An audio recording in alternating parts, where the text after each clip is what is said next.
Well, hello there! In today's installment of At Least We Tried, we're trying to dye super long hair.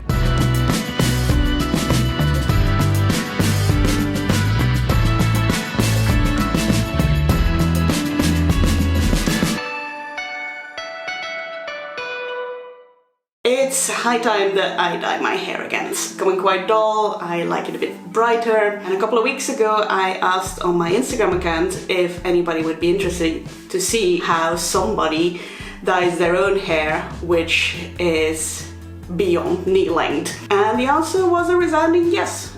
I'll take you to the process of how I dye my super long hair myself.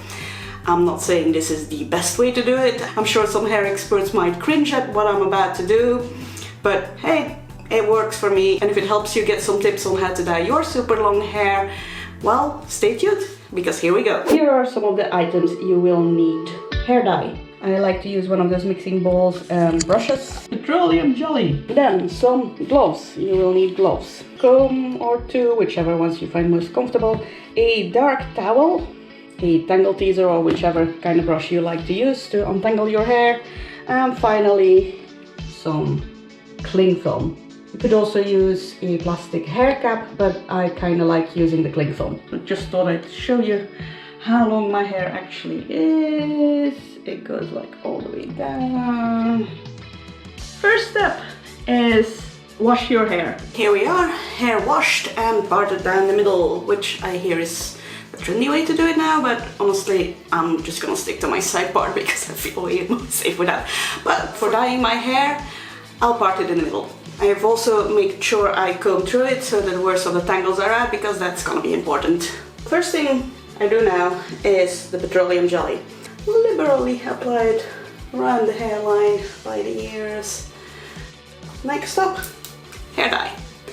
I am using directions, and I am using the Tangerine and the Mandarin. Now the reason I'm mixing the two is last year I used this one, the Tangerine, and it turned out lovely hair shade, but I just thought it was a bit too much on the red side and I wanted it to be a bit more orange. Later last year I used the Mandarin one, and actually that did bugger all on my hair. Honestly, if I didn't tell you I had just dyed my hair, you wouldn't have known that I had just dyed my hair. In an attempt to remedy that, I'm gonna mix these two up and hopefully that will get to a nice shade. So I have no idea what this is gonna look like, but as the channel name says, at least we tried. From experience that about 2 pots is enough for my hair. If you have thicker hair than mine, you will definitely need more. My hair is really fine. Mix, mix, mix, mix, mix. Because shit's about to get messy. I will also put some more petroleum jelly because trust me, your arms are gonna get covered too. Now my plan of attack is always I do my scalp first and then I do the lengths of the hair. The reason being my lengths of my hair are lighter and have been dyed way more often, so they don't need as much hair dye. And on top of my hair is a bit darker these days, so it just needs more time to seep in there. Start in the middle.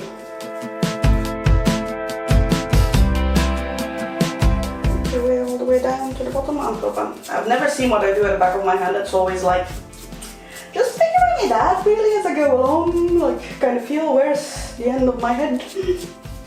Oh, I forgot to mention one thing you need to have handy. You just get those out. Baby wipes, because these things will save you when you're making too big a splash, so keep these handy. Once I've done a bit up here, I'll just take my hair, flip it over, do the next bit.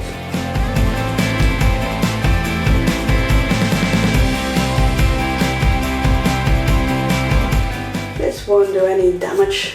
This is like a semi-permanent dye. It washes out in a couple of weeks. And then like me, you get too lazy to dye it again, so you wait a couple of months before you dye it.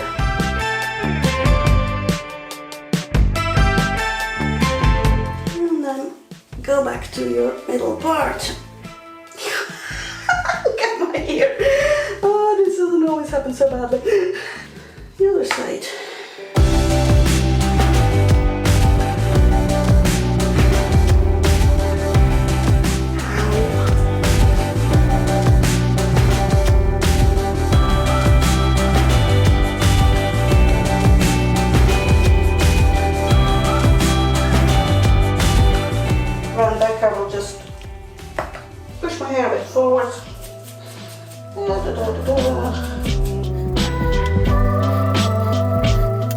Okay though, step one. Next step is going for the length of the hair. At this point I like to have it fairly tangle free. Obviously brushing hair that's wet is not ideal, but something's gotta give.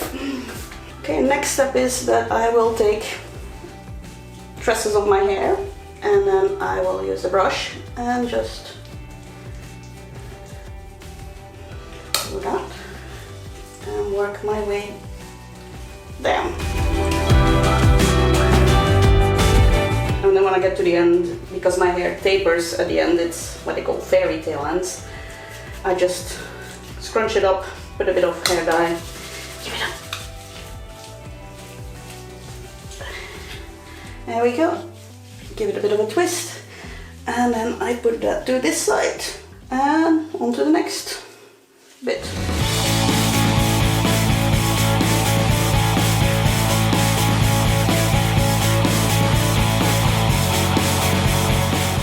Okay, that's actually one side done. Twist it a bit so it stays nicely together, and then we can get going on the other side. I'm now at somewhere between calf and ankle length with the very end of my hair, but as I said, my hair is really fine and it tapers. Some people really don't like the tapered out look when it looks very fine at the end, and people will tell me to cut my hair. I don't care.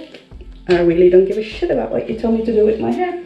I like the way my hair is going right now. I wanted it to get up to fingertip length, but then when I got to fingertip length I was kind of curious, like, can I get to knee length? When I got to knee length, I thought, like, can I get to calf length? When I got to calf length, I'm kind of curious to see if I can get to ankle length. I don't think I'll go to floor length, because I'm finding that if I leave my hair loose, it becomes a bit restrictive over the things that I can do. It will drag, get stuck in even more places than just the car doors and buttons and all that stuff. No, it's becoming too much of a faff.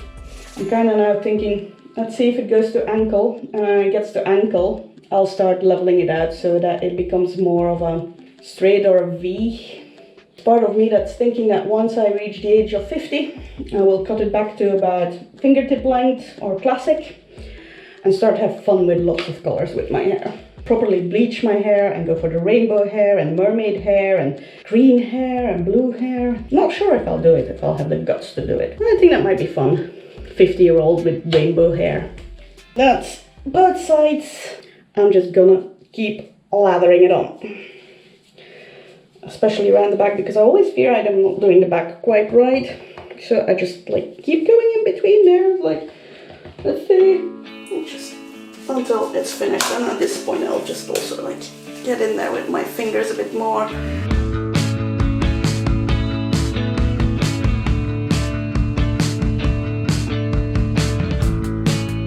Just in the end, I'll just put it on like shampoo nearly, like you're getting it all through. Really get it through there.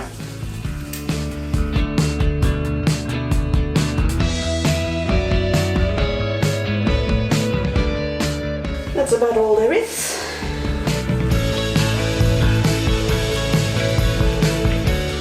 Roll it all up. Nice big bun. This is where the cling film comes in. Needs to rest for a bit now. So I will just wrap my head, my hair, cling film.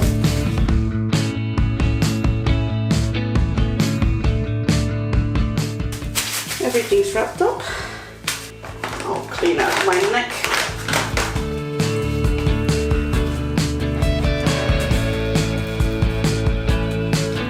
I'll put a towel over it. Take a break. I will let this sit for about half an hour to an hour, thereabouts. This is the state of the sink after I'm done. It's not that bad. 1 hour later.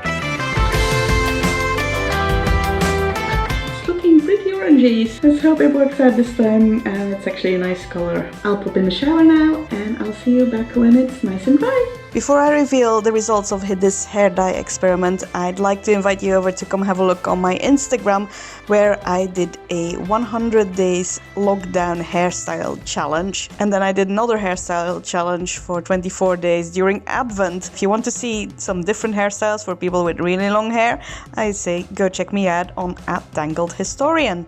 And now it's time for the reveal. Overall, I'm pretty happy with the color. As I said earlier, hair dye doesn't seem to take as well on the virgin hair, the hair that hasn't been dyed all that often before. So there's still a bit of a gradation in the look. I really like this color better than just the Tangerine or just the Mandarin. So mixing Tangerine and Mandarin really is the right thing for me here. If you enjoyed this video or learned something, please leave us a like. And if you'd like to see some more hair related content from me, do leave me a comment and let me know what kind of videos you'd like to see from me. Thanks for watching, and we'll see you in another video. Bye!